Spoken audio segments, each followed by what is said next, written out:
Selamat pagi kepada doktor and all my friends. Hari ini saya akan bentangkan bagaimana media sosial mempengaruhi dan mendidik ke arah masyarakat beretika di Malaysia. Yang pertama, masuk media adalah alat atau perantara dalam komunikasi atau dalam berhubungan. Masuk sosial adalah majlis dan percubaan. Apabila dua perkataan ini combine, media sosial adalah merupakan sejenis media yang boleh dikata secara langsung dalam talian. Media sosial juga sebuah platform yang bagi pengguna mendapat maklumat dan berkongsi atau mencipta isi kandungan diri sendiri. Media sosial amat penting dalam kehidupan kerana media sosial mempunyai banyak peranan dalam kehidupan kita dan semua orang boleh menggunakan media secara bebas dan menggunakannya mengikut keperluan dan keselesaan individu. Bagi manfaat media sosial adalah tetap berkomunikasi dengan keluarga dan teman, menemukan pekerjaan baru, bergabung dengan grup yang bermanfaat, yang akhirnya mengembangkan koordinasi sosial. Walaupun media sosial memberi banyak manfaat kepada manusia, daripada aspek lain, media sosial juga menyumbang kepada kes yang berkaitan dengan salah guna media sosial dalam kalangan masyarakat. Kesalahan ini boleh dibagi kepada dua part. Yang pertama, ringan, yang kedua, berat.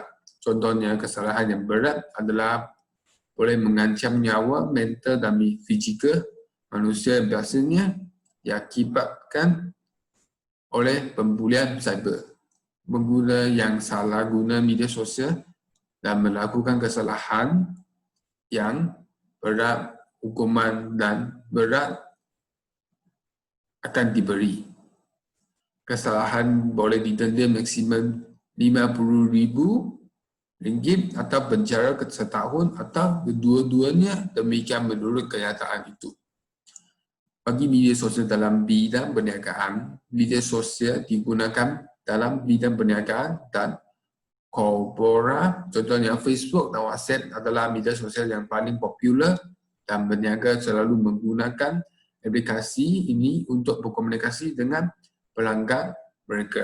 Peniaga juga menggunakan Facebook, Instagram untuk membuat siaran langsung dan mempromosi produk-produk mereka. Bagi dalam bidang perniagaan, pendidikan, pelajar pada masa zaman ini lebih suka menonton video berbanding dengan membaca buku. Pendidikan moral yang diajar di sekolah kebiasaannya mengambil masa yang panjang dan pelajar selalu tidak menumpuk perhatian dalam subjek tersebut. Oleh itu, guru-guru boleh menggunakan alat-alat moden seperti komputer dan tablet dalam pembelajaran, terutamanya untuk menyatakan kelas di atas talian. Pelajar akan lebih fokus ketika belajar kerana video dan grafik akan lebih menarik dan mudah difahami dan keputusan pelajar akan meningkat dan ini dapat menjadikan pelajar menjadi insan yang berilmu dan berguna pada zaman yang akan datang. Bagi objektif kajian adalah menentu kesan negatif jika tidak menggunakan media sosial secara etika dan menentu langkah-langkah sosial media mempengaruhi dan mendidik ke arah masyarakat beretika. Bagi tinjauan literatur, menurut Sohana Abdul Hanin, beliau mengatakan bahawa media sosial pada asalnya bersifat sekata untuk menyebarkan maklumat dan komunikasi semata-mata. Kemudian media sosial turut menjadi sumber hiburan dan kini media terus bergerak mengalami transformasi bukan sekata sebagai perantara menyebarkan maklumat dan hiburan, tetapi juga sumber berbagai aktiviti lain termasuk baik dan buruk. Daripada Satu aspek media sememangnya merupakan ejen perubahan masyarakat yang penting melebihi soal-soal lain. Justralah media mempunyai potensi yang sangat besar dalam menyalurkan nilai-nilai positif dan murni kepada semua golongan masyarakat. Ini kerana masyarakat kini menjadikan media sosial sebagai wadah untuk mencari maklumat dan mengalami apa yang tidak didapati di sekolah. Oleh itu, media sosial belum memainkan peranan dalam tahap penerapan nilai murni dan memberi maklumat benar. Inilah teras utama untuk melahirkan masyarakat yang aman, bahagia dan hidup harmoni. Bagi penulis Nuraini Anitasari berkata tentang kepentingan etika dan menggunakan media sosial. Kita perlulah mengetahui etika semasa menggunakan media sosial dalam masyarakat. Yang pertama adalah etika dalam berkomunikasi. Contohnya apabila kita berkomunikasi di internet, kita perlulah menggunakan bahasa yang sopan dan layak. Beliau juga mengata jangan terlalu bergubah mengumpat informasi peribadi. Hal ini disebabkan ada orang yang ingin menggunakan informasi kita membuat perlakuan yang jahat di media sosial. Jadi kita perlulah selalu berfikir dengan bijak semasa menggunakan media sosial kerana media sosial dapat mempengaruhi dan mendidik ke arah masyarakat beretika di Malaysia. Yang seterusnya adalah metodologi kajian. Saya serahkan kepada Ezri.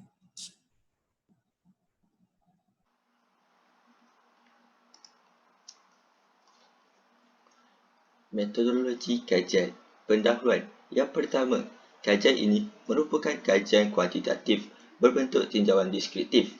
Yang kedua, menurut John W. Creswell, kajian kuantitatif adalah jenis penyelidikan pendidikan di mana pengkaji memutuskan perkara yang hendak dikaji, mengecilkan skop soalan, mengumpul data yang boleh dikuantitatif daripada peserta, menganalisa nombor-nombor tersebut menggunakan statistik dan menjalankan inquiry dalam bentuk yang objektif dan tidak bias.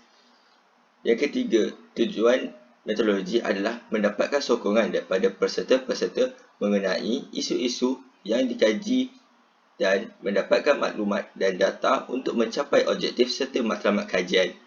Yang keempat, kajian ini adalah bertujuan untuk mengkaji kesan negatif jika tidak menggunakan media sosial secara beretika dan langkah-langkah media sosial mempengaruhi dan mendidik ke arah masyarakat beretika. Reka bentuk kajian.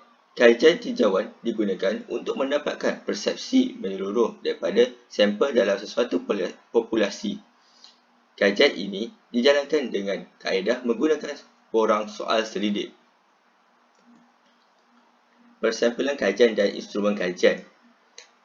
Yang pertama, persampilan kajian. Seramai 66 orang responden telah dipilih untuk menjawab borang soal selidik melalui Google Form. Pemilihan responden adalah berdasarkan kelapangan masa dan kesudian mereka untuk menjawab borang soal selidik. Yang kedua, instrumen kajian. Kajian ini menggunakan instrumen soal selidik, sumber rujukan dari internet dan pemerhatian. Pengedaran borang soal selidik. Pengkaji telah mengedarkan soal selidik kepada 66 orang responden yang terdiri daripada warga negara Malaysia melalui pautan atau link Google Form. Cara mendapatkan data. Kaedah soal selidik.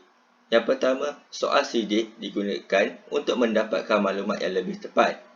Soal selidik ini dibahagi kepada 3 bahagian iaitu bahagian A, bahagian B dan bahagian C. Bahagian A mengandungi jantina, bangsa, umur, pekerjaan dan media sosial yang digunakan. Bagi pernyataan dalam bahagian ini, cara pemilihan digunakan. Responden boleh memilih jawapan yang mereka mahukan. Bahagian B pula mengkaji kesan negatif jika tidak menggunakan media sosial secara beretika. Bahagian C mengkaji langkah-langkah media sosial membentuk masyarakat yang beretika. Bagi pernyataan dalam bahagian B dan C, skala Likert yang mengandungi 3 aras digunakan. Tidak setuju, tidak pasti, setuju. Kaedah rujukan. Kaedah rujukan digunakan untuk mendapat maklumat berkenaan lokasi kajian melalui bahan-bahan yang diterbitkan seperti di internet. Min. Menggunakan formula untuk mengira min di bahagian B dan C. Formula bagi pengiraan skor dan min adalah seperti berikut. Jumlah skor bersamaan kekerapan setiap skala darab dengan skor setiap skala. Untuk min pula, min sama dengan jumlah skor dibahagikan dengan bilangan responden.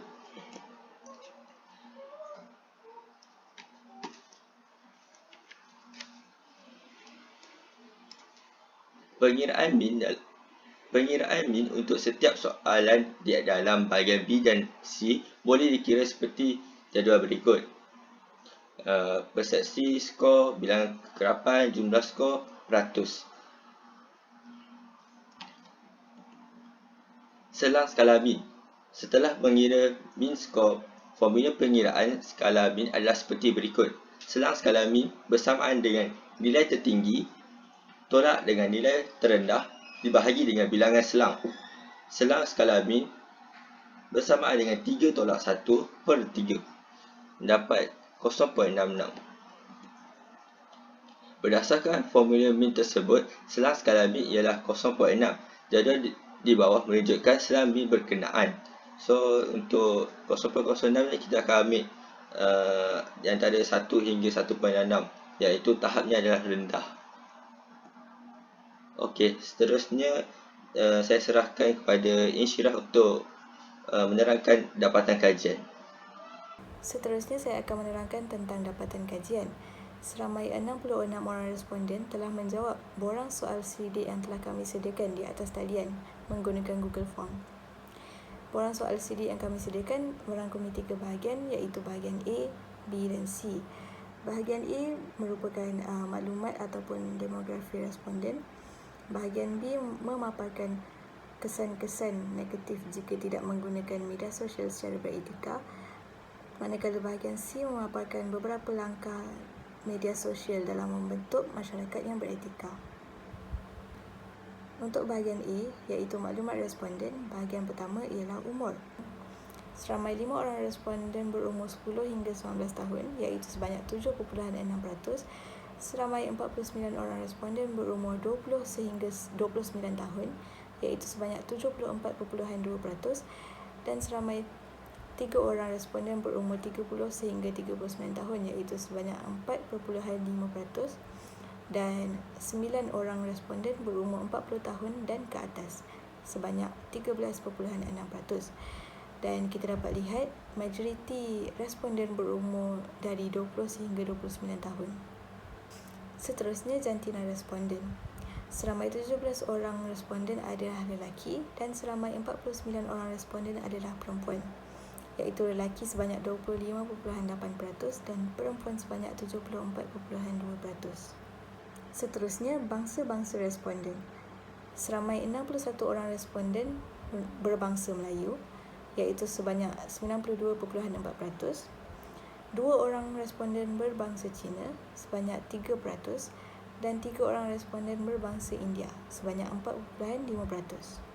Seterusnya, pekerjaan responden. Seramai 51 orang responden merupakan pelajar, iaitu sebanyak 77.3%. Seramai 2 orang responden merupakan pekerja kerajaan, iaitu sebanyak 3%. Dan 3 orang responden bekerja sendiri, 4.5%. Dan 10 orang responden menyatakan kategori pekerjaan mereka sebagai lain-lain, iaitu sebanyak 15.2%. Seterusnya, kita beralih ke bahagian B, iaitu pernyataan-pernyataan tentang kesan-kesan negatif jika tidak menggunakan media sosial secara beretika. Pernyataan yang pertama, menggunakan media sosial secara tidak beretika boleh menyebabkan tekanan perasaan serta masalah kesihatan seperti darah tinggi. Seramai 2 orang responden tidak bersetuju dengan pernyataan ini, iaitu sebanyak 3%. 23 orang responden tidak pasti dengan pernyataan ini, iaitu sebanyak 34.8%.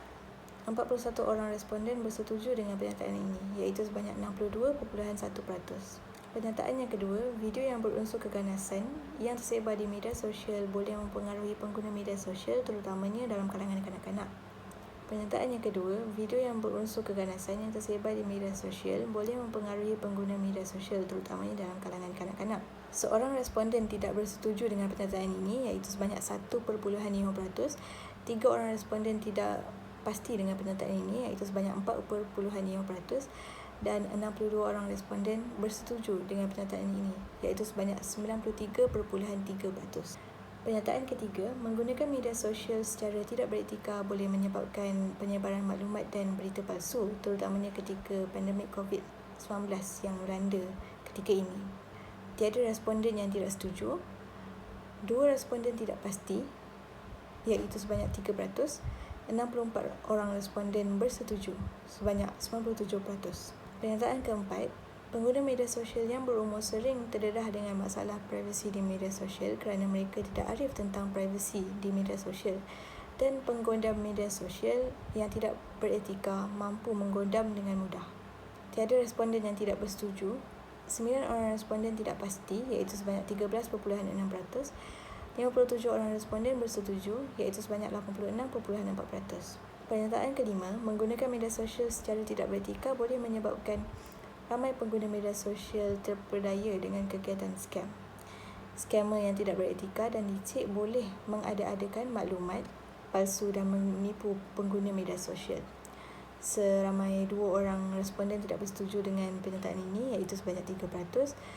Tiada responden yang tidak pasti dan 64 orang responden bersetuju dengan pernyataan ini, iaitu sebanyak 97%. Pernyataan keenam, menggunakan media sosial secara tidak beretika boleh menyebabkan budaya tidak sihat seperti pembulian cyber berleluasa. Tiada responden yang tidak setuju. Seramai 3 orang responden tidak pasti, iaitu 4.5%, dan 63 orang responden bersetuju, iaitu sebanyak 95.5%. Pernyataan ketujuh, menggunakan media sosial secara tidak beretika boleh menjatuhkan imej dan maruah masyarakat dalam sesebuah negara. Tiada responden yang tidak bersetuju. 5 orang responden tidak pasti, iaitu sebanyak 7.6%, dan 61 orang responden bersetuju, iaitu sebanyak 92.4%. Pernyataan ke-8, menggunakan media sosial secara tidak beretika memberi kesan kepada kedaulatan bahasa Melayu sebagai bahasa kebangsaan. Kedaulatan bahasa Melayu akan tercemar kerana kemunculan bahasa slang atau lebih dikenali sebagai bahasa rojak serta bahasa pasar. Seramai 5 orang responden tidak bersetuju dengan pernyataan ini, iaitu sebanyak 7.6%. 13 orang responden tidak pasti, 19.7%, dan 48 orang responden bersetuju, iaitu sebanyak 72.7%. Pernyataan yang ke-9, penggunaan yang terlampau lama di media sosial boleh menyebabkan pembaziran masa. 2 orang responden tidak bersetuju, iaitu sebanyak 3%. 10 orang responden tidak pasti, iaitu sebanyak 15.2%, dan 54 orang responden bersetuju, 81.8%. Pernyataan ke-10, penggunaan laman sosial menyebabkan golongan remaja menjadi lalai dan dalam melakukan sesuatu tugasan. Sebagai contoh, mereka mengabaikan pelajaran kerana tiada masa yang diperuntukkan untuk mengulang kaji pelajaran. Seorang responden tidak bersetuju dengan pernyataan ini, 1.5%. 7 orang responden tidak pasti, 10.6%, dan 58 orang responden bersetuju, 87.9%. Pernyataan ke-11, media sosial boleh menjadi satu medium untuk menyebarkan fitnah. Contohnya, gambar-gambar yang tidak elok boleh dimuat naik tanpa pengetahuan pemilik sebenar gambar tersebut dan fitnah boleh tersebar. 3 orang responden tidak bersetuju, iaitu sebanyak 4.5%. 4 orang responden tidak pasti, 6.1%, dan 59 orang responden bersetuju, 89.4%. Pernyataan yang ke-12, media sosial boleh menjadi tembok penghalang kepada interaksi sosial secara fizikal. 8 orang tidak bersetuju, iaitu sebanyak 12.1%. 22 orang tidak pasti, iaitu sebanyak 33.3%, dan 36 orang responden bersetuju, iaitu sebanyak 54.5%.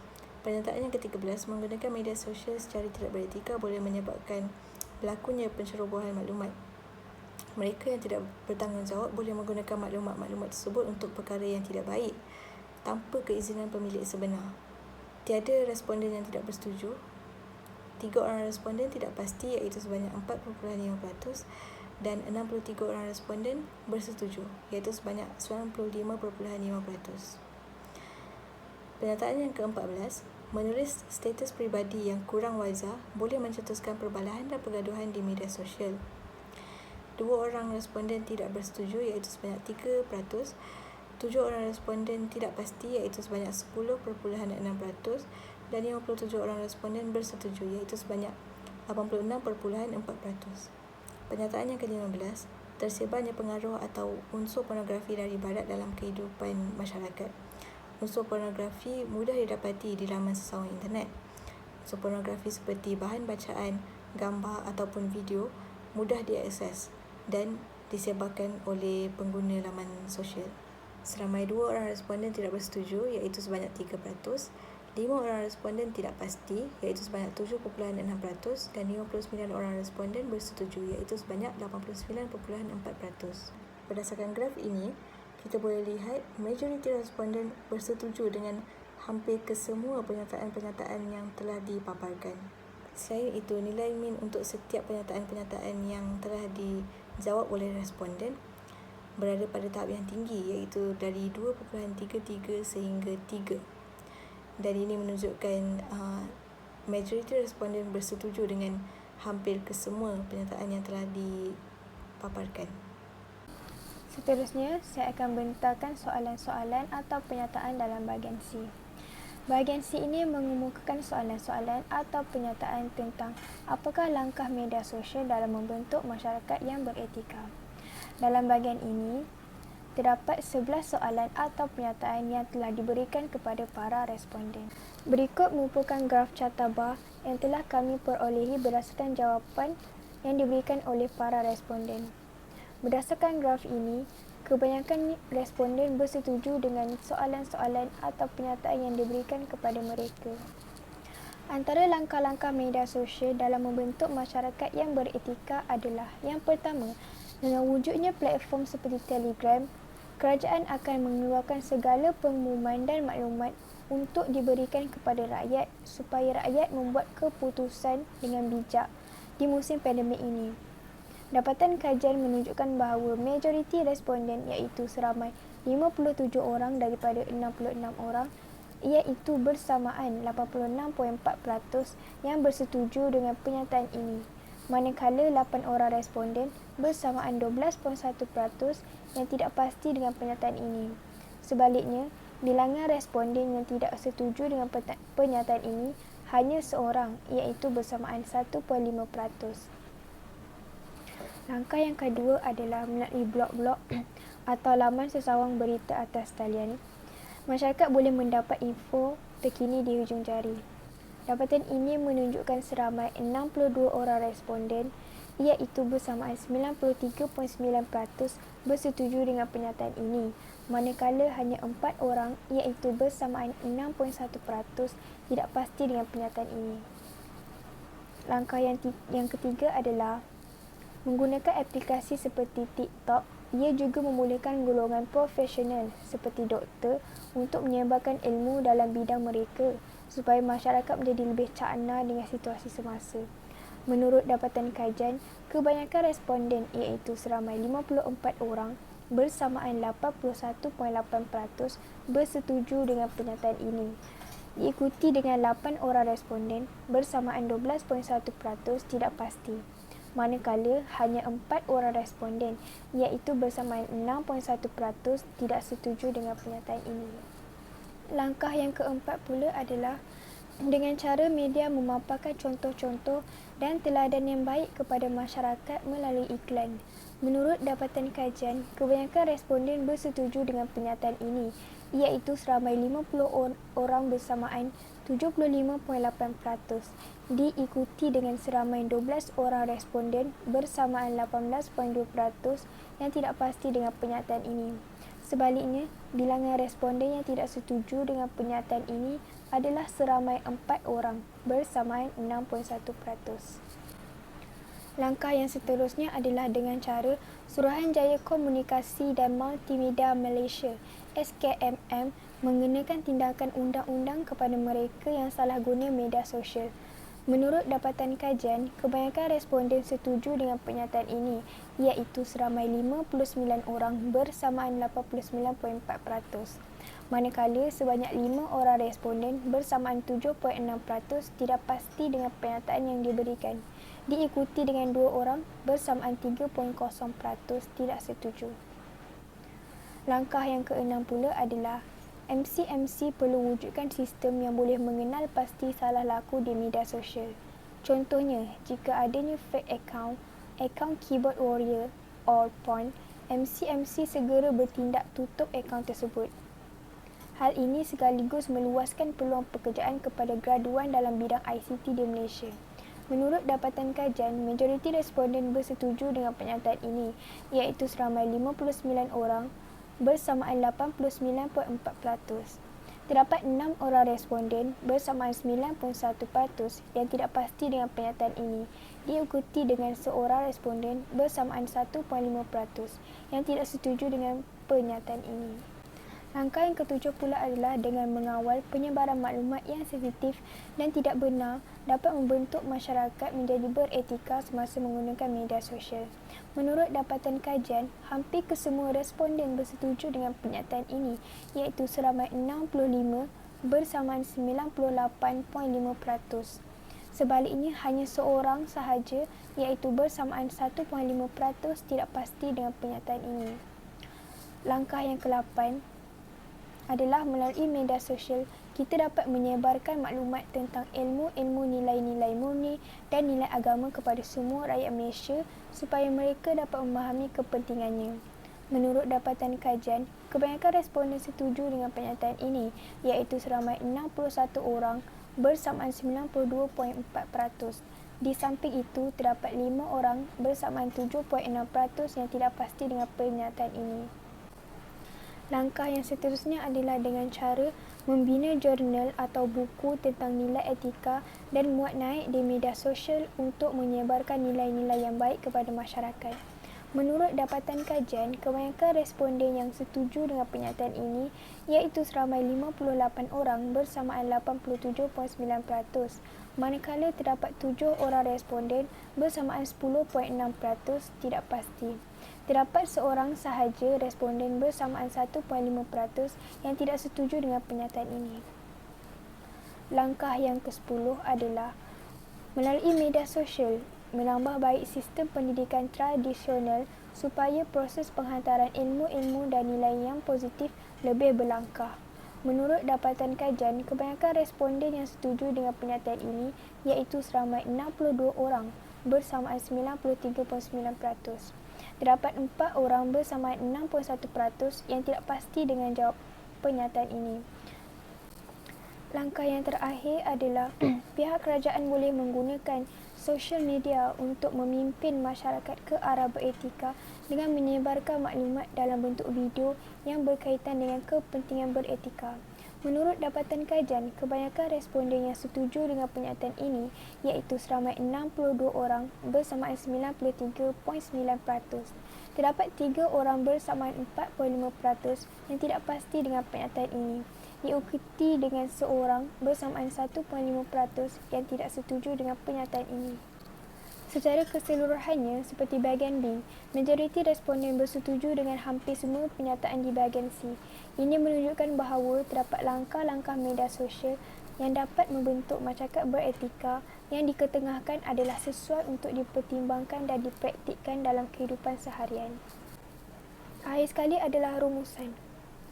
Apa yang kami dapat berdasarkan hasil kajian ini adalah didapati bahawa media sosial telah banyak mempengaruhi masyarakat sekeliling dan telah mempengaruhi masyarakat sekeliling dengan memberi kesan positif maupun negatif. Sebagai manusia yang berakal, pastinya kita perlu menangkis setiap perkara yang buruk. Pepatah ada mengatakan bahawa mencegah itu lebih baik daripada mengubati. Selain itu, masyarakat juga perlu mempunyai disiplin dan ketahanan diri dalam mengubah corak hidup dengan menggunakan laman sosial ini untuk kegunaan yang baik. di samping melakukan aktiviti-aktiviti yang lebih bermanfaat bagi meningkatkan kecekapan minda masyarakat menjadi minda kelas pertama. Berdasarkan maklumat-maklumat dan kajian yang telah dilakukan oleh ahli kumpulan kami telah menggunakan cara seperti kajian perpustakaan dan kajian penemuan untuk mendapatkan maklumat. Dari sudut kajian perpustakaan, ahli kumpulan kami telah mencari maklumat dari internet. Maklumat yang telah dicari oleh ahli kumpulan kami telah banyak memberi manfaat terhadap kajian ini. Dari sudut kajian penemuan, kami telah menggunakan kajian instrumen berbentuk borang soal sidik Google Form. Berdasarkan borang soal sidik, kami dapat menentukan kesan negatif tidak beretika ketika menggunakan media sosial dan langkah untuk menjadikan pengguna media sosial lebih beretika. Berdasarkan kepada hal-hal yang telah dibincangkan dalam kajian ini, ternyata media sosial dapat membantu setiap individu menjadikan seseorang yang beretika dan membantu setiap individu membentuk keharmonian, kesejahteraan, kerukunan dan kedamaian hidup. Dari sudut individu, seseorang yang beretika hendaklah menggunakan cara yang betul dalam menggunakan media sosial supaya dapat menjaga perilakunya agar tidak bertentangan dengan nilai-nilai dan kehendak moral dalam sesebuah masyarakat. Sekian itu sahaja daripada saya. Sekian, terima kasih. Media sosial mempengaruhi mendidik masyarakat. Okey, sejauh mana media sosial ni boleh mendidik masyarakat? Masih belum jelas lagi. Sejauh mana media sosial mampu mendidik masyarakat? Selagi mana tak kisah masyarakat dalam lingkungan umur yang macam mana, bila mereka ada menggunakan alat digital seperti telefon pintar dan sebagainya, dan jika mereka pandai untuk mencari maklumat dari pelbagai sumber, selagi tu mereka boleh dapat maklumat lah. Mendidik tu macam mana? Bila mereka praktikkan maklumat yang mereka dapat. Kalau tak praktik? Bila tak dipraktikkan, kiranya penyebaran maklumat tu mungkin berjaya lah. Apa contoh media sosial yang mampu mendidik masyarakat? Laman sosial ataupun laman internet yang mempunyai unsur-unsur yang baik dan etika dan yang mudah difahami oleh masyarakat bila masyarakat melayari laman-laman tersebut. Bagi satu contoh pengaruh besar media sosial yang memberi kepada kehancuran masyarakat. Ada apa tu media sosial. Kalau semua orang boleh kenal lah, video live ataupun TikTok lah. Ramai orang salah guna sebagai macam ada perempuan berjoget semua tu lah. Jadi? So, dia akan dia buat video live tu seperti macam laman sosial laman web pornografi ke situ lah. So dia akan merosakkan lagi lah etika orang-orang masyarakat sekarang. Kian ada Saya rasa macam penyebaran berita-berita palsu, contohnya macam fitnah yang diorang boleh sebarkan tanpa ada unsur, tanpa dia check dulu. Contohnya melalui WhatsApp ke ataupun melalui Twitter, diorang hanya baca tapi diorang tak check dulu apa yang berita tu sahih ataupun tidak. Penyebaran fitnah. Jadi diorang terus berpegang pada benda tu lah.